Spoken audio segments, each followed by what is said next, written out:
ఉన్న బంగారాన్ని విడిపించి ఆ రోజు ఆన్లైన్ రేటుకే మేము కొంటాం. Sharma gold company.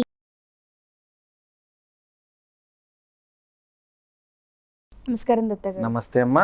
దత్తగారు, పూర్వభద్ర నక్షత్రం వారి విషయానికి వస్తే వారికి ఏ గ్రహ బలం బాగుంది అంటారు, ఏ గ్రహ బలం బాలేదు అంటారు, మరి వాళ్ళు చేసుకోవాల్సిన పరిహారాలు ఏంటి? శ్రీమాత్రే నమః. సర్వమంగళ మాంగళ్యే శివే సర్వార్థ సాధికే శరణ్యే త్ర్యంబకే దేవి నారాయణి నమస్తే. అందరికీ నమస్కారం. ఈరోజు మనం తెలుసుకునేది పూర్వభద్ర నక్షత్రం. ఈ వరుస సంఖ్య వచ్చేసరికి 25వ సంఖ్య అన్నమాట. ఈ పూర్వభద్ర నక్షత్రానికి అధిపతి ఎవరయ్యా అంటే గురువు అన్నమాట.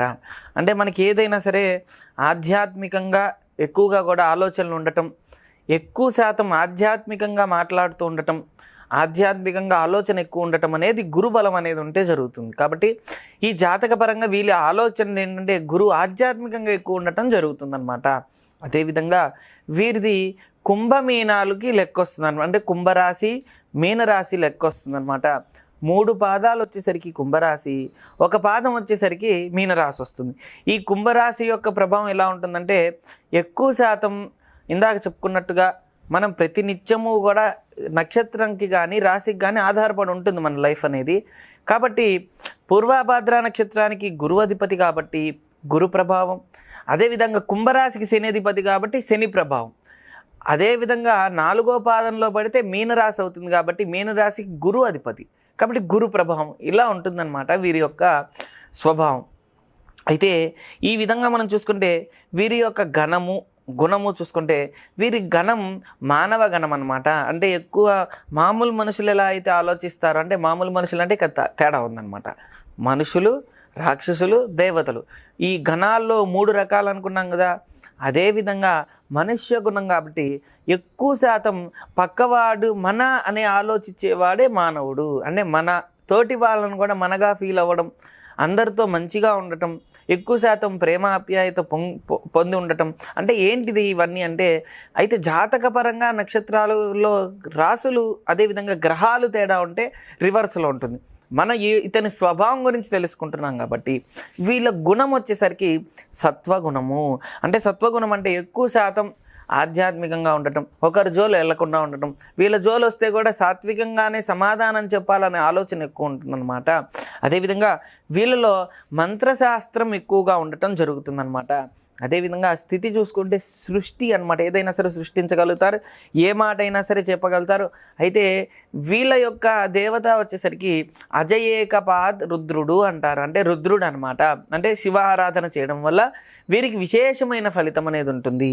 మనం చూసుకుంటే కనుక వీరిది రాశిపరంగా నక్షత్రపరంగా పరిశీలిస్తే మరి పూర్వభద్ర నక్షత్రానికి రవి నీచంగా ఉంటే ఎప్పుడు మానసికంగా సమస్యలు ఉండటం, పితృ సంబంధమైన దోషాలు ఉండటం, అదేవిధంగా ప్రతి దానిలో వీరు అన్నిట్లో స్పీడ్ ఉన్నా కూడా ఏది అనుకూలత లేకపోవడం, ప్రతి విషయంలో ఇబ్బందులు పడటం జరుగుతుంది. అంటే రవి నీచంగా ఉంటే.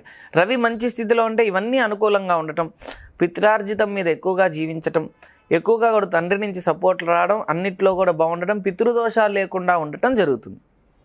అదేవిధంగా చంద్రుడు కనుక నీచంగా ఉంటే మానసికంగా చిన్న చిన్న విషయాల్లోనే ఎక్కువ శాతం ఇరిటేట్ అయిపోతుంటారు చాలామంది. ఏంటంటే మానసికంగా సమస్యలు ఎక్కువ ఉండటం, మానసికంగా ఇబ్బందులు పడుతూ ఉండటం, అన్నిట్లో కూడా ప్రతిదీ కూడా అంటే తిండి ఎంత ఉన్నా కానీ మానసికంగా సమస్య ఉండేదాన్ని చంద్రుడు నీచంగా ఉన్నట్టు అనమాట. మనకి ఏదో పట్టింది అనుకుంటా, అదేం పట్టడం కాదు. ఈ చంద్రుడు నీచంగా ఉంటే కానీ ఇలాంటి ఎఫెక్ట్ ఎక్కువ ఉంటుందన్నమాట. అదేవిధంగా చంద్రమహర్దశ అయినా చంద్రుడి యొక్క అంతర్దశ అయినా ఆ సమయంలో అధికమైన ఫలితం ఉంటుంది. అంటే మనకి గ్రహాలు ఏదైతే నీచంగా ఉన్నాయో అదే నీచంలో ఆ మహర్దశ వచ్చినప్పుడు అధికమైన ఫలితం ఉంటుంది. కాబట్టి చంద్రుడు నీచంగా ఉంటే ఈ ఫలితం ఉంటుంది. చంద్రుడు మంచి స్థితిలో ఉంటే ఎప్పుడో శత్రువులైన వాళ్ళు కూడా మిత్రులు అవ్వడం, మనతో ప్రేమగా మాట్లాడుతూ ఉండటం, ఈ నక్షత్రం వాళ్ళకి ఎంతో ప్రేమగా, ఎంతో జాలిగా, ఎంతో దయగా అందరితో బాగుండటం జరుగుతూ ఉంటుంది. కాబట్టి మాతృ సంబంధమైన దోషాలు తొలగిపోవాలన్నా, అదేవిధంగా పితృ సంబంధమైన దోషాలు తొలగిపోవాలన్నా అన్నదానం చేయడం ఉత్తమం. పౌర్ణమి రోజు, ఆదివారం పౌర్ణమి అనేది విశేషం కాబట్టి మనకి రవి బాగాలేకపోతే ఆదివారం రోజు, మనకి చంద్రుడు బాగాలేకపోతే పౌర్ణమి రోజు అన్నదానం చేయడం వల్ల 10 మందికి అనాథాశ్రమం అవ్వచ్చు, వృద్ధాశ్రమం, వేద పాఠశాల ఎక్కడైనా సరే అన్నదానం చేయాలి. అన్నదానం చేయడం వల్ల వీరికి మంచి ఫలితం వస్తుంది.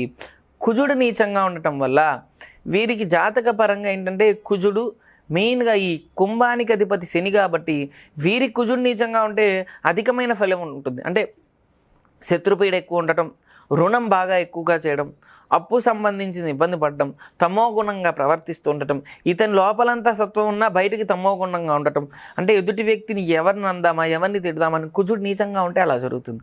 కాబట్టి కుజుడు మంచి స్థితిలో రావడానికి కుజ కవచం చదువుకోవాలి, సుబ్రహ్మణ్యేశ్వర స్వామి ఆరాధన చేయాలి, సుబ్రహ్మణ్య అష్టకం చేసుకుంటే కనుక మంచి ఫలితం వస్తుంది. కుజుడు బాగుండటానికి. బుధుడు బాగాలేకపోతే ఉద్యోగం చేయలేరు, చేసే ఉద్యోగంలో ఆటంకాలు, ఎండి కానీ పెద్ద పెద్ద వాళ్ళు కానీ ఏదో ఒక విధంగా వీళ్ళని అవమానించటం జరుగుతూ ఉంటుంది. బుధుడు మంచి స్థితిలో అంటే వీళ్ళు చెప్పిందే 10 మంది వింటారనమాట. కాబట్టి బుధుడు బాగుండటానికి విష్ణు సహస్రనామం, అదేవిధంగా దకారపూర్వక దుర్గాదేవి అష్టోత్తరం కనుక చదువుకుంటుంటే వీరికి అన్నిట్లో కూడా రక్షగా ఉంటుంది, బాగుంటుందన్నమాట. గురు బాగుండటానికి వీరి నక్షత్రపరంగా చూసుకుంటే గురు మహర్దశ కదా. కాబట్టి గురువు నీచంగా ఉన్నాడు అనుకోండి, సొంత ఇంట్లో వాళ్ళే పడకుండా ఉంటే అప్పుడు ఏమవుతుంది, పక్కవాడు మనల్ని నోటికి వచ్చినట్టు తిడతాడు. కాబట్టి ఆ గురు మంచి స్థితిలో ఉండటానికి ప్రతి నిత్యము గురు కవచం చదువుకోవడం మంచి ఫలితాన్ని ఇస్తుంది. గురు మంచి స్థితిలో ఉండటానికి గురు కవచం చదువుకోవాలి, దత్తాత్రేయ స్వామి కవచం చదువుకోవాలి, దత్త కవచం, దత్తాత్రేయ స్వామి స్తోత్రం, అదేవిధంగా దత్త భగవానుడి యొక్క అనుగ్రహం పొందితే కనుక గురువు యొక్క మహర్దశ కానీ అంతర్దశ కానీ సూక్ష్మదశ కానీ ఈ దశలన్నీ కూడా బాగా కలిసి వస్తాయన్నమాట. శుక్రుడు నీచంగా ఉంటే మనం చెప్పుకున్నట్టుగా ఎక్కువ శాతం ఏంటంటే స్త్రీ సంబంధమైన ఇబ్బందులు కలుగుతూ ఉండటం, స్త్రీ శత్రుత్వం ఎక్కువ ఉండటం, భార్యాభర్తల మధ్య ప్రేమ లేకపోవడం, ఏదైనా సరే భోగం కానీ భాగ్యం కానీ మన చేతులారా దగ్గర వరకు వచ్చి అన్నీ కూడా వెనక్కి వెళ్ళిపోవడం జరుగుతూ ఉంటుంది. అలా శుక్రుడు బాగుండటానికి శుక్ర కవచం చదువుకుంటే అన్నిట్లో కూడా మంచి స్థితి కలుగుతుంది. రావాల్సిన భాగ్యాలన్నీ వస్తాయి, మంచి భాగ్యం వస్తుంది, అన్నిట్లో కూడా లాభాలు ఉంటాయన్నమాట. లక్ష్మీదేవిని ఎక్కువగా ఆరాధిస్తే కనుక ఈ యొక్క ఇబ్బంది లేకుండా ఉంటుంది. శుక్రుడు బాగుండాలంటే ఇది చేయాలన్నమాట. శని కుంభరాశికి మీనరాశికి మరి చూసుకుంటే కుంభరాశికి అధిపతి శని. కాబట్టి శనికి ఎప్పుడూ కూడా శని కవచం చదువుకోవడం మంచి ఫలితాన్ని ఇస్తుంది. శని నీచంగా ఉండటం వల్ల శత్రుపీడ ఎక్కువగా ఉంటుంది, శత్రు సంబంధమైందే ఉంటుంది. ఏది చేసినా శత్రుపరంగా ఎక్కువగా అధికంగా, ఇతను మంచి చేసినా అది శత్రుత్వంగానే వస్తుంది. కాబట్టి శని కవచం చదువుకోవడం మంచి ఫలితాన్ని ఇస్తుంది. అదేవిధంగా ఆంజనేయ స్వామికి కానీ మనకి ఇష్టమైన దైవం అంటే హనుమత్, రుద్రుడు ఈ రెండూ కూడా ఆరాధిస్తూ ఉంటే కనుక శీఘ్రంగా వీళ్ళకి అన్నిటికీ కూడా కర్మ అనేది నివృత్తి అవుతుందన్నమాట. రాహుకేతువులు ఏ స్థానంలో ఉన్నా వీరికి నీచంగా ఉంటే కనుక స్థిరత్వం మీద కొడుతుంది.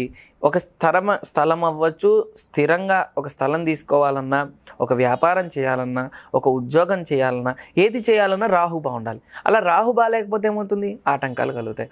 అలా ఆటంకాలు కలగకుండా ఉండటానికి ప్రతి నిత్యము దుర్గా సప్తశ్లోకి, దుర్గాదేవి అష్టోత్తరం, అదేవిధంగా దకారపూర్వక దుర్గాదేవి అష్టోత్తరం ఇలాంటివి మనస్ఫూర్తిగా భక్తి శ్రద్ధలతో ఆచరిస్తే కనుక అన్నిట్లో కూడా విజయం సాధించచ్చమ్మా.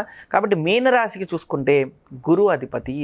కాబట్టి గురువుకి ఎక్కువ శాతం మరి అజయేకపా రుద్రుడు అన్నాం. కాబట్టి ఆ రుద్ర ఆరాధన చేస్తే కనుక వీరికి అన్నిట్లో కూడా యోగదాయకంగా ఉంటుంది. సమస్యలన్నీ కూడా ఎక్కడైతే మనకి సమస్య ఉంటుందో ఆ పక్కనే పరిష్కారం ఉంటుంది. కాబట్టి ఇది ఆచరించి అందరూ సుఖ సంతోషాలతో ఉండాలని మనస్ఫూర్తిగా కోరుతున్నానమ్మా. థ్యాంక్ యూ దత్త గారు, థ్యాంక్ యూ సో మచ్. ఓం శ్రీ దత్తాయ నమః, ఓం శ్రీ దత్తాత్రేయాయ నమః. సుమన్ టీవీలో మీ పర్సనల్ అండ్ బిజినెస్ ప్రమోషన్స్ కోసం కింది నెంబర్కి కాంటాక్ట్ చేయండి.